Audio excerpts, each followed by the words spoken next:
attention. I'd like to thank you all for helping out my family for putting away my dad. It's been very hard for us to do that. Thank you. Okay. I'd just like to thank everybody. I know this, she's recording it because we had so much people from Anchorage and all over and Fairbanks that really helped our family out. It was a tough and financially it's harder. It seemed like it was easier in Fairbanks because of the hub, but Anchorage is a new world for us down there. When we lose someone, it's just a different ball game. And it was a learning experience, but I just deeply want to thank everybody that helped our family out. Thank you. I just want to thank everybody, and I was here the first night, and I stayed till 7:30, but I didn't stay the second or the third night. But I came this morning. Thank you. I'd like to thank everybody. I'd like thank all the young men. I don't know all their names. I don't want to name no one because I don't want to leave no one out. That was a lot of hard work today up there and yesterday. And I'd like to thank all the cooks. You know, I see all different plates there. And maybe the same plate in two different ones, but every cook in this place here has a different ingredient in that same pot. And that tastes all good. I don't know why you guys are not shifting town. I tell you what, I thank them for that. I also like to thank my son Franco and my nephew Vernon Jr. When I started that coffin, I had a hard time. And they came to visit, and they put that coffin together. I just showed them how to cut it. They put it all together in about 3.5 or 4 hours in one day. And after that, I'd like to thank my daughter Josie here and all my nieces and they all chipped in and lined the coffin. And it's an experience, and you know, it's something I did for years, but it's the first time I really had time to couldn't start. I was feeling bummed about this. But about my brother Norman, the last 17 years was a blessing for me. I had no other family around there except Darlene and Norman down in Anchorage as family. They were both invited to all our food and everything, all the different holidays. My children and my grandchildren just loved them. Every time he came to our house, he had to sit down. He didn't have to do nothing. They fed him everything. One thing about Norman, he was a good storyteller. Bring him out camping and stuff like that, he could talk for hours and not bring up the same story. That was the good part about that. Well, it's good to remember all the good times and remember all the bad times, but you try it on the good times. And I'll tell a story right now. And we were hunting one spring back in the 70s.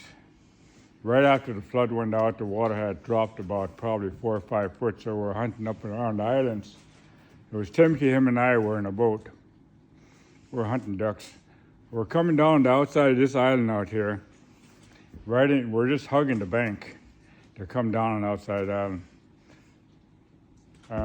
Before I get started on this part, anybody remember that cartoon, Daffy Duck and what you call it? The other one, that Elmer Fudge? yeah. Where you turn around and you shoot at the duck and it flies up in the air and well, this is the true story of that one. When he knocked that duck down, it hit the bar, and you just see Mutt just fly where it got up and started walking away. We landed. Norman jumped off the boat. He went right into about 4 to 5 inches of digging mud, and then it was still frozen underneath it, so he went flopped right down to it. We were sitting there laughing about that. And then he got up, started running, and he shot at the duck, and he shot underneath it, and it blew up about 10 feet in the air, and came back down and started running. He ran after it. And then he shot again and blew up in the air. The third time he finally hit it. And when he came back to the boat, man, he was muddy. And it's just across there. I tell him, I don't know if I should let you in my boat, I tell him. And he start wearing out. Then we came back. That was one of the good, I always remember the good times with your brother. And that was one of the good times I remember. And Timothy can vie for that story because he was sitting right there in the boat and we were both falling over laughing. Thank you. First of all, I didn't get to go to Anchorage, even though I wanted to because the weather wouldn't let me. So I sat in Anatuvik and watched the weather for 3 days before I could get out. But in part, I'd like to thank everyone that was in Anchorage that took care of him. All too often, you don't see healthcare workers cry for their patient, but he tore down the house over there at his assisted living. They were all sad for him passing. It takes this opportunity to thank my daughter-in-law who helped me do raffles because I have no knowledge. Well, I guess I could do it if I really had to, but she's the expert. But she helped with the raffles, helped with some of the sewing, and it's not just one person, but it's a lot of people doing their part that they know how to do and they know how to contribute.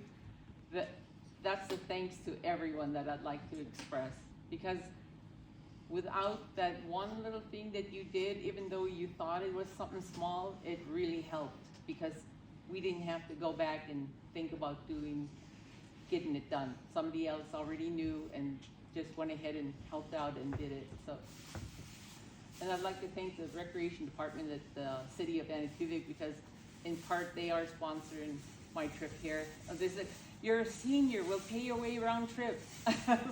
First time I'm happy to be senior. Because it does cost anywhere from $1,000 to $1,200 round trip from here to Anatuvik. I can go to Thailand for cheaper from Anchorage, but so in part I'd like to thank them and to thank everyone that came out to help. Thank you from the bottom of my heart because you really did help us out. It's really hard losing a family member. And not too long ago, we just buried our sister. And here we are 18 months later, my brother is dying from the same cancer. And not the same type of cancer, but cancer in general. And it's this one loss, grieving, piled on another loss. And it's hard. I haven't slept very well in the last week and a half. When I went to visit Norman in September, he said, I sat there forever and talked to him, and he said, I don't know about his roommate, really I don't. He told me, you're not welcome here, and I said, well, you know what, we were here first. Because he moved in later in the room, and he said, you know, sis, Lucy has been coming to visit me. I said, really, what'd she say? She want me to follow her, and what you told her, you'll have to wait a few more months. That's what he said. I told her to wait a few more months, and it's only been a couple of months since he told me that, but he said she was starting to come to get him. So when he told me that, I knew that we were gonna be here because I knew he was sick. And you know, one day you're good on a cancer day, and the next day you can't get up, and the next day you're good again. So, but he's not in pain anymore, and he's with our family. Not a day goes by I don't think of all of them. But you know, they're not in pain. They're in a better place, and he lived a long life. That's simple. You know, my only comfort right now. But thank you. Anybody want to get up and speak?